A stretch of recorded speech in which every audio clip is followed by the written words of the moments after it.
Di video kali ini kita akan melanjutkan cerita dari video sebelumnya yang menceritakan bagaimana Noel akhirnya berhasil membuat para Master Clan Regalia ikut dalam turnamen Seeker. Nah, kira-kira seperti apa peresmian acara turnamen Seeker kali ini dan siapa gadis cantik yang tiba-tiba menjadi tunangan Noel? Daripada berlama-lama, mari kita mulai pembahasan cerita kali ini. Hari pengumuman turnamen akhirnya telah tiba. Dan suasana di ruang acara hotel begitu penuh dengan wartawan yang bersemangat untuk meliput acara. Semua persiapan untuk konferensi pers telah selesai, memastikan acara berjalan dengan lancar. Sementara itu, di ruang ganti, Caius dan Noel menunggu dimulainya konferensi pers. Di tempat itu juga terdapat banyak prajurit, tetapi tidak seperti prajurit biasa yang pernah ditemui Noel di istana. Pasukan ini tampak lebih terlatih dan memiliki aura yang mengintimidasi. Salah satu dari mereka menarik perhatian Noel, yaitu seorang pria berkulit coklat yang mengenakan jubah warna putih. Dari caranya berdiri, Noel dapat menilai bahwa pria itu memiliki kekuatan luar biasa. Sambil menatap sekelilingnya, Noel menyadari betapa ketatnya pengamanan kali ini. Dengan nada sinis, ia mengomentari peningkatan keamanan yang drastis dan mempertanyakan apakah Caius masih belum sepenuhnya mempercayainya. Ia meyakinkan bahwa tidak ada alasan bagi Caius untuk khawatir karena ia tidak berniat melawan. Caius tampak sedikit terganggu dengan pernyataan itu. Ia mengakui bahwa ia percaya pada Noel. Sebab itulah ia mendukung turnamen yang digagasnya. Namun, ia juga dengan jujur menyatakan bahwa dirinya belum sepenuhnya bisa percaya pada Noel. Mendengar itu, Noel hanya tersenyum kecil. Ia mengamati bagaimana Caius tetap berhati-hati meskipun sudah memaksanya menjadi seorang bangsawan. Ia sempat berpikir Caius akan bersikap lebih agresif setelah peristiwa itu, tetapi ternyata tidak. Sikap Caius yang tetap waspada justru terasa mengesankan bagi Noel. Caius sendiri tidak banyak menanggapi, hanya berpura-pura tidak mengerti maksud ucapan Noel, dan memilih untuk menikmati tehnya dengan tenang. Dengan nada santai, ia menegaskan bahwa Noel sekarang adalah seorang bangsawan.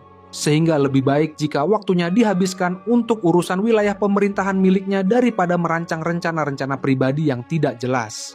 Namun, Noel dengan percaya diri menyatakan bahwa ia sudah menyerahkan wilayah yang diberikan kepadanya kepada orang-orang yang sangat cakap dalam mengelola tanah tersebut. Pada kenyataannya, banyak bangsawan di era ini yang tidak mengurus wilayah mereka secara langsung. Sebagian besar memilih tinggal di ibu kota kekaisaran, menyerahkan pengelolaan wilayah kepada orang lain.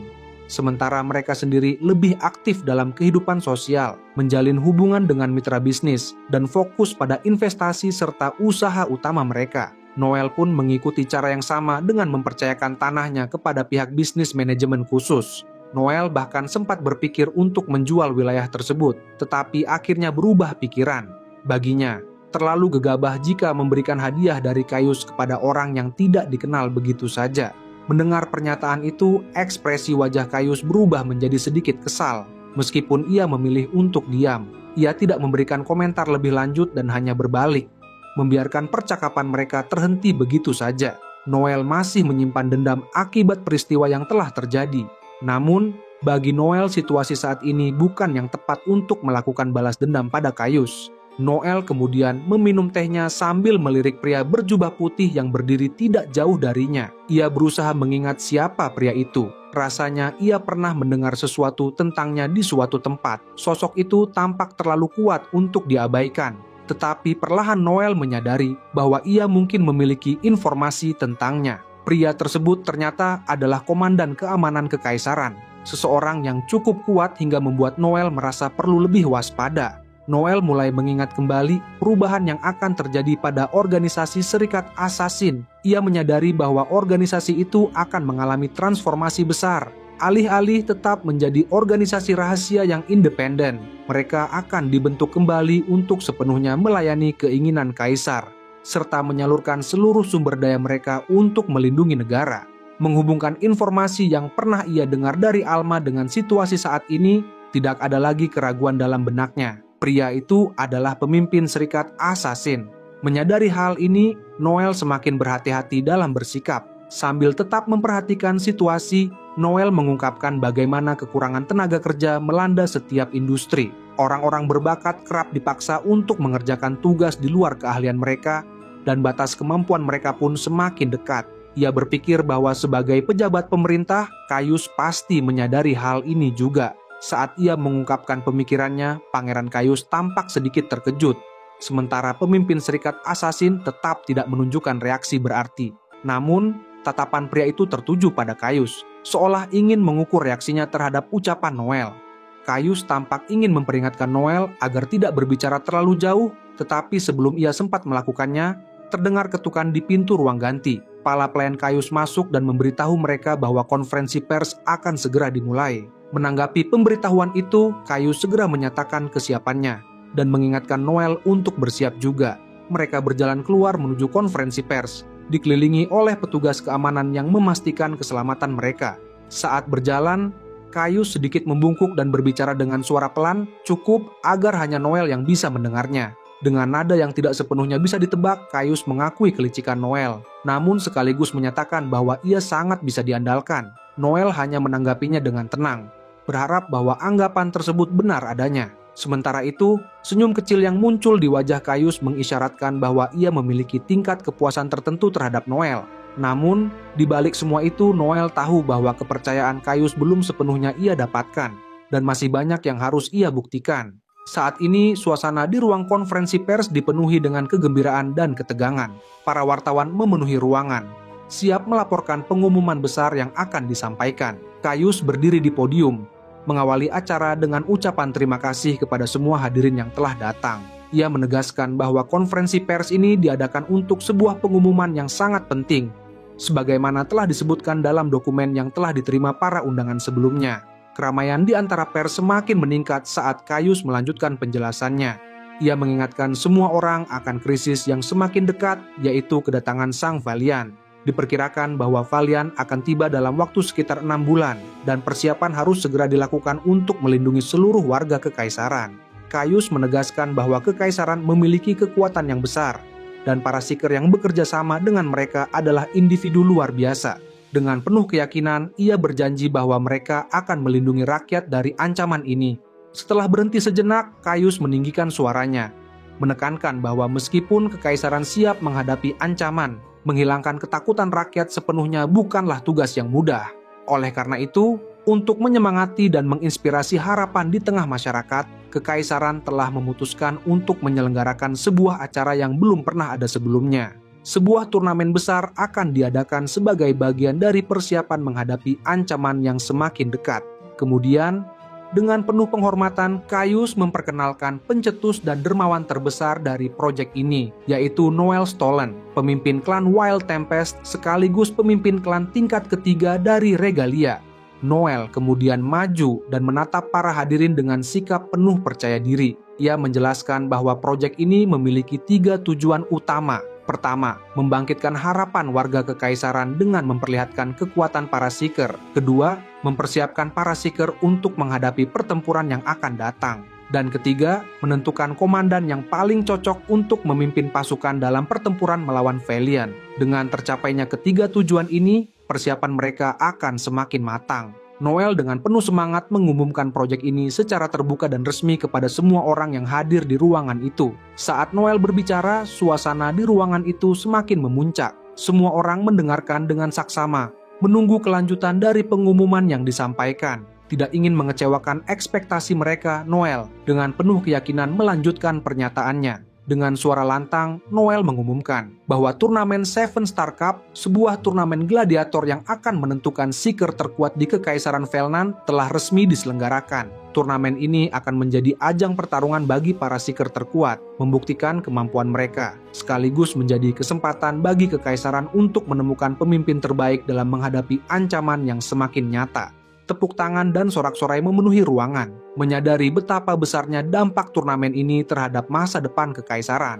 Noel dan Caius saling bertukar pandang, mengetahui bahwa pengumuman ini hanyalah awal dari perjalanan panjang yang akan mereka hadapi dalam persiapan menghadapi Valiant.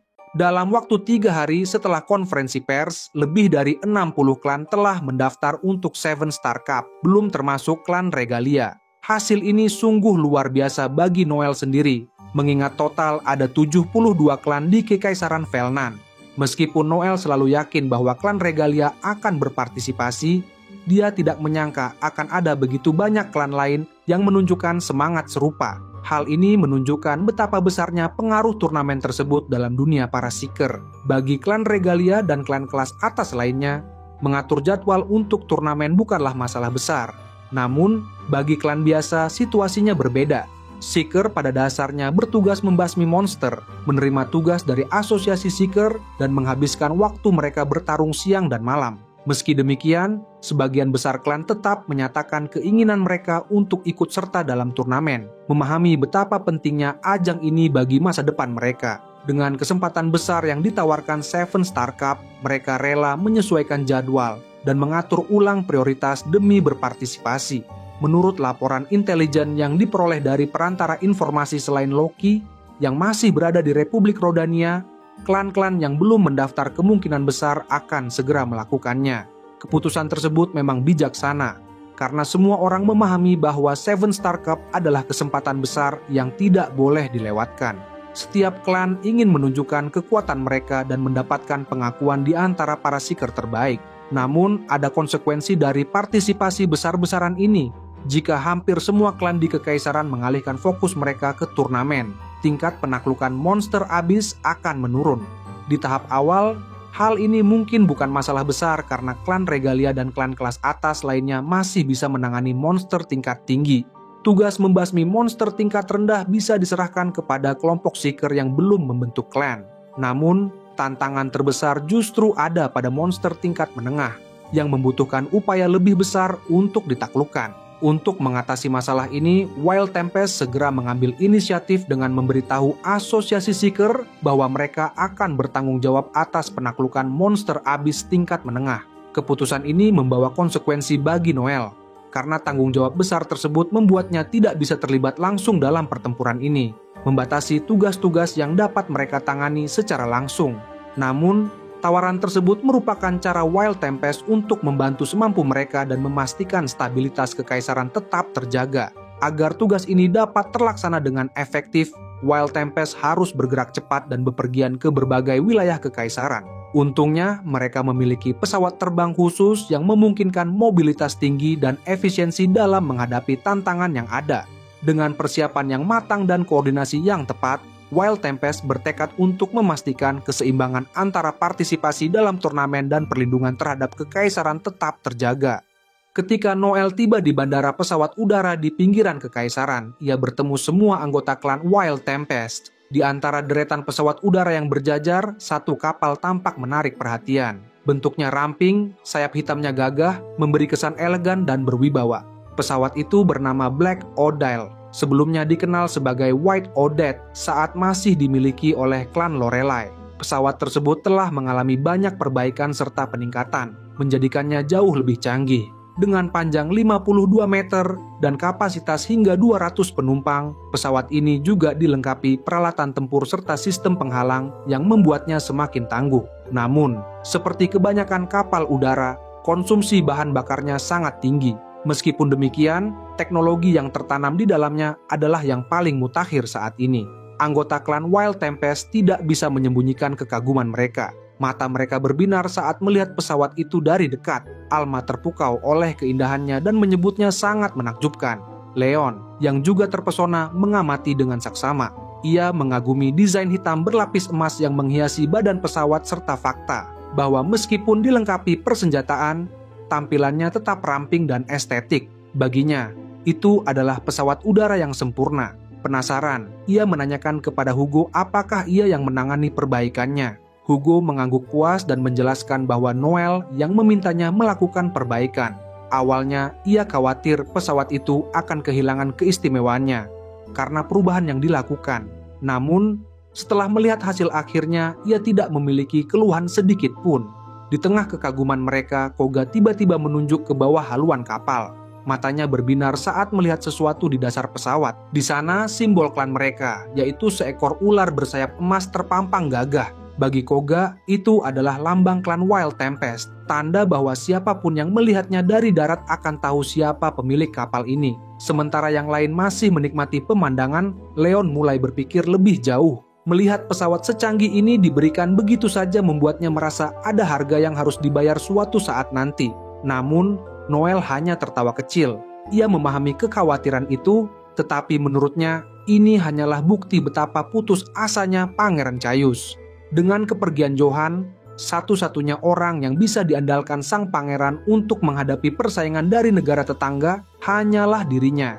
Meski kapal ini tampak seperti hadiah untuk Wild Tempest, ada tantangan lain yang menunggu. Leon menyerahkan setumpuk dokumen kepada Noel dan menunjukkan bahwa spesifikasi kapal ini menunjukkan perawatannya akan sangat mahal, serta membutuhkan perhatian yang intensif. Ini bukan sekadar pesawat perang, melainkan tanggung jawab besar yang harus mereka terima. Selain itu, setelah menggabungkan semua tugas penaklukan Abyss dengan kedalaman tingkat 5 dan 8 yang baru saja diambil, Wild Tempest masih mengalami defisit. Keadaan ini membuat akuntan mereka marah besar. Krisis keuangan ini semakin diperparah oleh mahalnya sumber energi kristal yang menjadi bahan bakar pesawat udara mereka. Noel menyadari bahwa satu-satunya cara agar pesawat itu bisa mendatangkan keuntungan adalah dengan menggunakannya untuk melawan monster di kedalaman Abyss tingkat 10.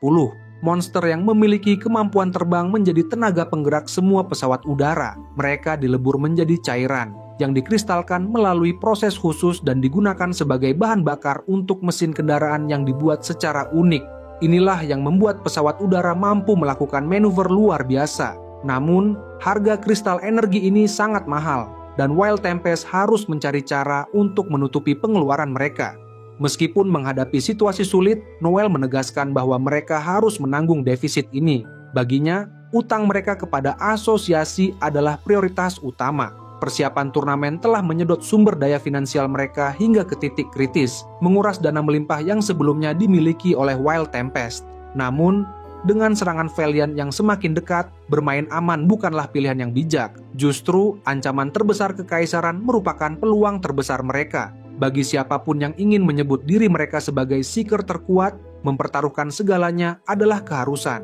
Dengan keputusan telah diambil, Noel menyerahkan tanggung jawab selanjutnya kepada Leon. Noel sendiri tidak akan ikut dalam ekspedisi kali ini karena ada tugas lain yang harus diselesaikannya di ibu kota, dan ia tidak bisa meninggalkan tempat itu begitu saja. Sebelum perpisahan, ia mengingatkan bahwa jika terjadi sesuatu, tim bisa menghubunginya melalui radio pesawat. Leon menerima tugas tersebut tanpa ragu. Ia bahkan menambahkan bahwa jika ada kesempatan, ia juga akan membantu melatih Koga. Namun, Noel tidak menganggap hal itu sebagai prioritas. Bahkan jika Koga tidak mencapai rang A, itu tidak akan mengganggu rencana mereka. Leon tersenyum, mengingatkan bahwa rencana bukanlah segalanya. Noel hanya menghela napas mendengar perkataan itu, tetapi ia tahu bahwa rekannya tidak akan mengecewakannya.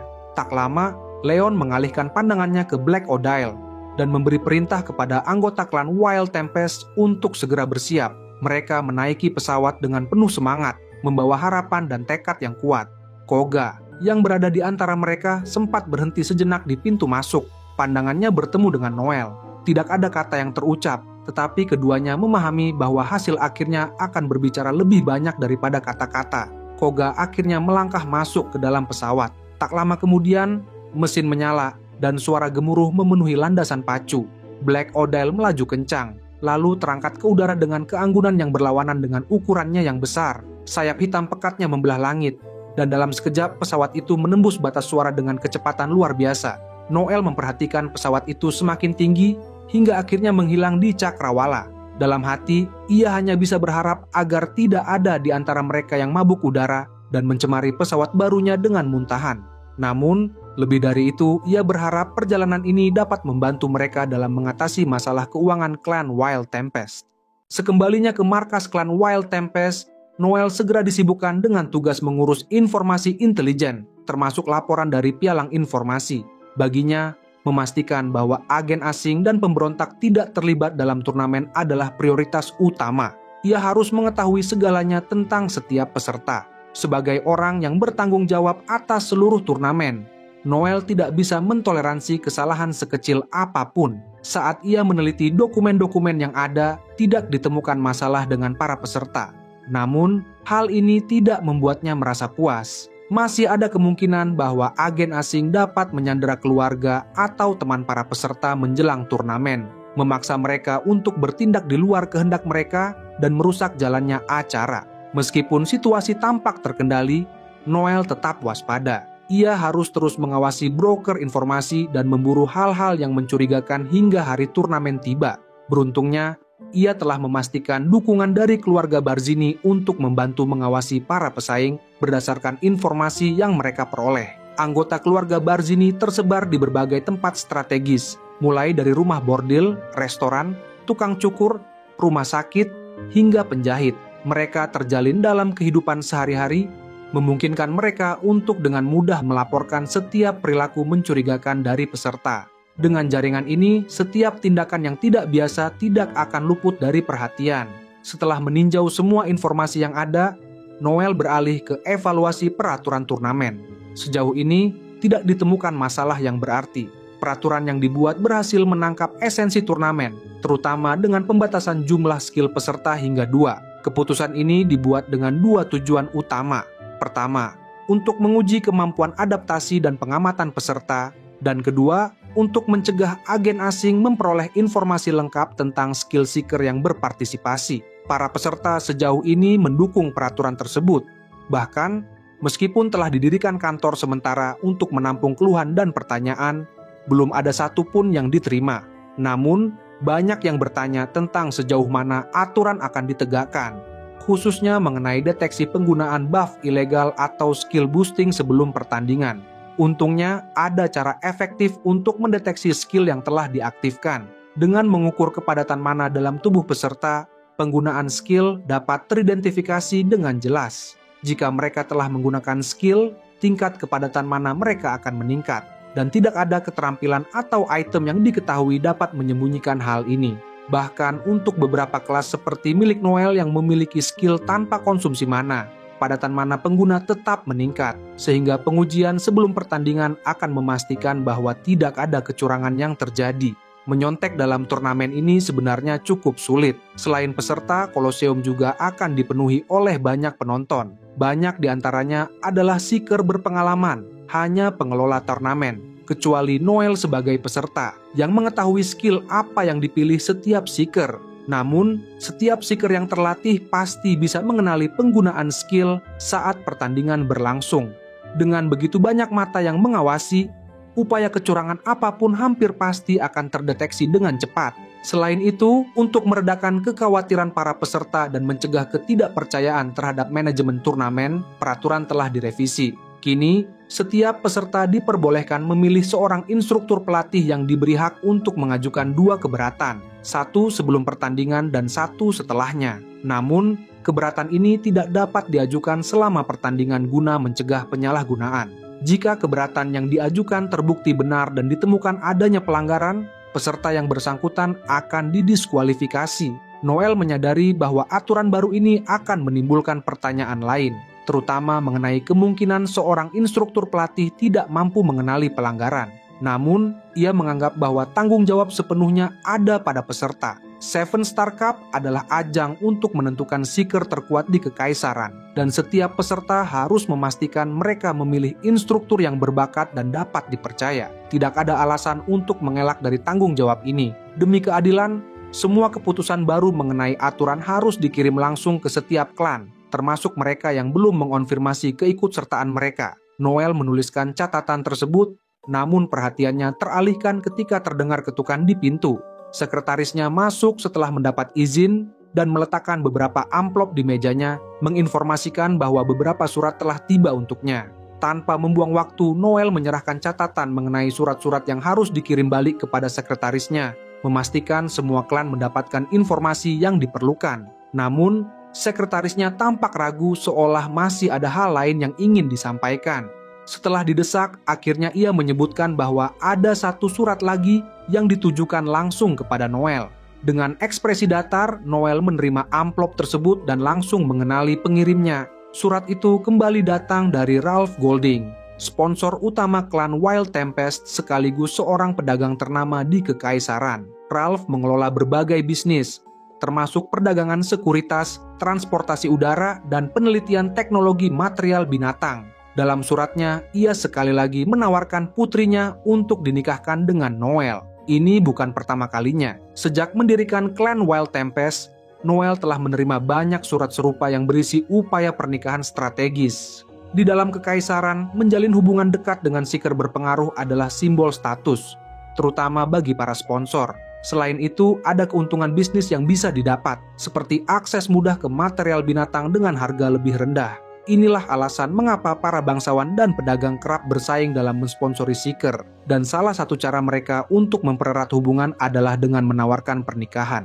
Meskipun klan Wild Tempest telah menerima banyak lamaran pernikahan, tetapi semuanya ditolak karena lebih banyak menimbulkan masalah daripada manfaat. Demi menjaga citra klan, mereka pernah mempertimbangkan untuk menerima satu lamaran melalui Koga, namun akhirnya ditolak oleh pihak lain. Kini, perhatian pelamar beralih kepada Noel, anggota klan yang paling berkuasa, diikuti oleh Leon. Meski begitu, mereka tetap tidak tertarik dengan pernikahan semacam ini, sehingga semua lamaran ditolak dengan sopan untuk menghindari konflik yang lebih besar. Namun, ada satu lamaran yang berbeda, yaitu dari Ralph Golding. Pria itu begitu gigih sejak pertama kali bertemu Noel di sebuah pesta bangsawan. Ia tampaknya terobsesi dan terus mencari cara agar putrinya menikah dengan Noel. Meskipun belum secara terang-terangan memaksakan kehendaknya, ia tetap mengirimkan foto-foto putrinya bahkan setelah berulang kali ditolak. Di tengah kebingungan mencari solusi finansial bagi klan, Sekretaris Noel mengusulkan sesuatu yang mengejutkan, mempertimbangkan lamaran Ralph Golding. Mengingat pria itu adalah sponsor yang sangat berharga, penolakan terus-menerus bisa berakibat buruk bagi klan. Meskipun awalnya skeptis, Noel sadar bahwa dana klan hampir mencapai batasnya karena biaya besar yang dikeluarkan untuk turnamen Seven Star Cup. Hadiah total 60 miliar vil yang mereka janjikan berasal dari kas klan. Dan investasi lain seperti proyek kereta api belum membuahkan hasil dalam waktu dekat. Setelah mempertimbangkan berbagai kemungkinan, Noel akhirnya memutuskan untuk menerima lamaran itu, setidaknya untuk sementara waktu. Ia berpikir bahwa menjalin hubungan dengan Putri Golding bisa membantu mempertahankan dukungan finansial sang ayah tanpa harus langsung terlibat dalam pernikahan. Dengan keputusan ini, ia berharap bisa menjaga stabilitas klan tanpa harus menunjukkan tanda-tanda kelemahan, terutama menjelang turnamen dan dalam persaingan menuju posisi panglima tertinggi. Setelah perintah diberikan kepada sekretarisnya untuk mengirimkan balasan kepada Ralph Golding, Noel menyalakan sebatang rokok dan mengamati foto gadis yang diajukan untuk menjadi calon istrinya. Gadis itu memiliki wajah lembut dengan pesona mata sewarna langit malam, serta rambut biru keperakan yang berkilau bagaikan sutra. Namun, ada kesedihan yang terasa di balik senyumnya yang tipis, bukan dingin, tetapi kosong. Semakin Noel memperhatikan foto itu, semakin ia merasa ada sesuatu yang berbeda. Mungkin karena selama ini ia dikelilingi oleh wanita-wanita yang kuat dan berwibawa, gadis ini tampak begitu kontras. Namun, hal itu tidak cukup untuk membangkitkan semangatnya. Sambil terus menatap surat dari Ralph, ia mencoba mengingat kembali nama dari anak Ralph Golding tersebut. Noel akhirnya ingat, gadis itu bernama Bernadetta Golding. Oke, itu saja pembahasan cerita kali ini. Terima kasih yang sudah menonton sampai akhir dan terima kasih banyak untuk Ida Noyah yang telah berdonasi juga. Jangan lupa untuk like, share, dan subscribe. Sampai jumpa di video berikutnya.